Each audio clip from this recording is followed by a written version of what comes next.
എന്റെ മാലിന്യം എന്റെ ഉത്തരവാദിത്വം എന്ന മുദ്രാവാക്യവുമായി ചെങ്ങന്നൂർ ആല government higher secondary school social service scheme, teens club, nature club എന്നിവയുടെ ആഭിമുഖ്യത്തിൽ ബോധവൽക്കരണ പരിപാടി നടത്തി. ആല ജംഗ്ഷനിലാണ് പരിപാടി അവതരിപ്പിച്ചത്. എന്റെ മാലിന്യം എന്റെ ഉത്തരവാദിത്വം എന്ന മുദ്രാവാക്യവുമായി ചെങ്ങന്നൂർ ആല ഗവൺമെന്റ് ഹയർ സെക്കൻഡറി സ്കൂളിലെ social service scheme, teens club, nature club എന്നിവയുടെ ആഭിമുഖ്യത്തിൽ ആല ജംഗ്ഷനിൽ ബോധവൽക്കരണ പരിപാടി സംഘടിപ്പിച്ചു. സ്കൂൾ പരിസരങ്ങളിൽ മാലിന്യം കൊണ്ടിടുന്നതും അതുമൂലം തെരുവുനായ ശല്യം കൂടുന്നതും കൂടി കണക്കിലെടുത്താണ് പരിപാടി അവതരിപ്പിച്ചത്.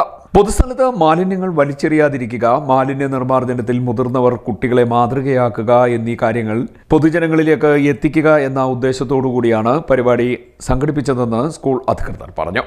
ഹൈസ്കൂൾ പ്രധാന അധ്യാപിക Anu Susan George, higher secondary principal Rani, school അധ്യാപകർ, PTA അംഗങ്ങൾ എന്നിവർ പരിപാടികൾക്ക് നേതൃത്വം നൽകി. ഈ പഞ്ചായത്തിലെ ഏക ഗവൺമെന്റ് ഹയർ സെക്കൻഡറി സ്കൂളാണ് നമ്മുടേത്. ഈ വിദ്യാലയത്തിലെ വിദ്യാർത്ഥികളായ ഞങ്ങൾ നട്ടുപിടിപ്പിച്ച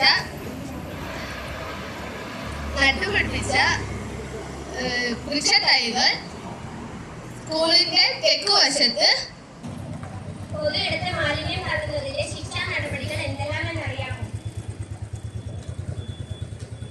പൊതുയിടങ്ങൾ, ജലസ്രോതസ്സുകൾ തുടങ്ങിയവയിൽ മാലിന്യങ്ങൾ നിക്ഷേപിച്ചാൽ 2500 മുതൽ 5000 രൂപ വരെ പിഴ വയ്ക്കും.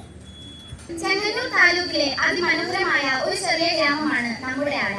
നെൽവയലുകളും തോടുകളും കാവുകളും അങ്ങനെ ഓരോന്നും നമ്മുടെ നാടിനെ മനോഹരമാക്കുന്നു.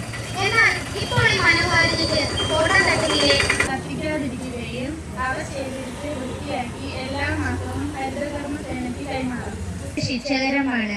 എന്നാലും നമ്മുടെ സ്കൂളിന്റെ പരിസരത്തും ഗ്രാമത്തിന്റെ പരിസരത്തും ധാരാളം മാലിന്യങ്ങൾ അലക്ഷ്യമായ നിലയിലും കൂട്ടിയിട്ട നിലയിലും കണ്ടെടുത്തിട്ടുണ്ട്. CDNet news, Mavelikkara.